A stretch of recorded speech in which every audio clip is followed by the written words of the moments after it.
ibihe byiza bakunzi mwebwe mudukurikira muherereye mu mpande zitandukanye z'isi. So nizere ko mumeze neza, nawe bitameze neza nakubwira ngo ihangane ejo biri bwagende neza. Uyu munsi rero tugiye kureba ku mitungo y'umukobwa mwiza cyane wuje ubusambo, umaze kwigarura imitima y'abaturi bake mu rw'imisozi igihumbi ndetse no hanze yadwo. Umukobwa mwiza cyane ushayininga, ni umukobwa mwiza cyane ufite igikundiro muri sinema nyarwanda bita Miss Nyambo, uherutse no gutwara igikombe cya The Choice Award ahasaga mu mwaka w'ibihumbi 2022. Uyu mukobwa arimo neza rero, tugiye kukubwira amafaranga yinjiza ku rubuga rwe rwa YouTube. Uyu munsi tugiye kukubwira amafaranga ashobora kwinjiza n'ayataje munsi yifashishije urubuga rwa YouTube.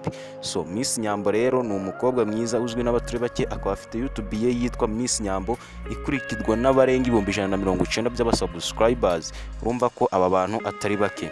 So Miss Nyambo amafaranga ashobora kwinjiza rero ku kwezi, amafaranga ataje munsi ni amadolari 890 kugeza ku madolari 14,200. So urumva ko aya mafaranga atari make. Miss Nyambo mu manyarwanda amafaranga ataje munsi ku kwezi ni amafaranga 1,56,000 kugeza ku mafaranga 15,412. Kumva aya mafaranga ntabwo ari make rero.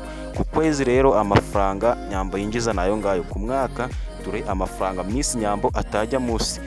Miss Nyambo ashobora kwinjiza amadolari 10,700 kugeza ku madolari 170,900.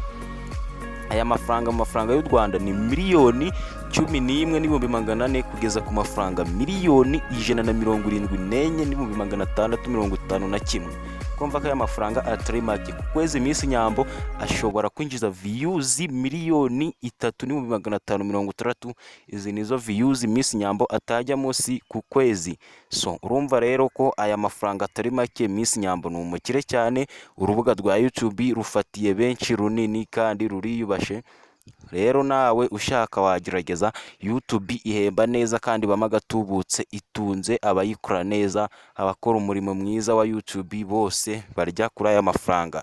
Niyo mpamvu buri mwaka hunguka abakinyi basha babaye monetization, bagiye muri YouTube Partner Program, bitewe n'uko uyu mwuga ukunzwe kandi ukaba urimo agatubutse mu babukora. So Miss Nyambo rero ayo niyo mafaranga agomba kwinjiza ku kwezi, akaba afite 190 by'abasubscribers. Uyu munsi tuvugana urumva ko uyu mukobwa arimo neza, akaba afite views 1,52,826. nizo views amaze kwinjiza kuri YouTube channel yiwe, ikaba imaze imyaka 2 ikreatinzwe. So aya ni amafaranga rero Miss Nyambo ataje munsi. Tuza tukubwira imitungo y'abahanzi, imitungo y'abakomedian n'ibindi byinshi bitandukanye. Kanda subscribe kuri Gazi Choice TV niba uri mushya, niba warayikoze ni iby'agaciro.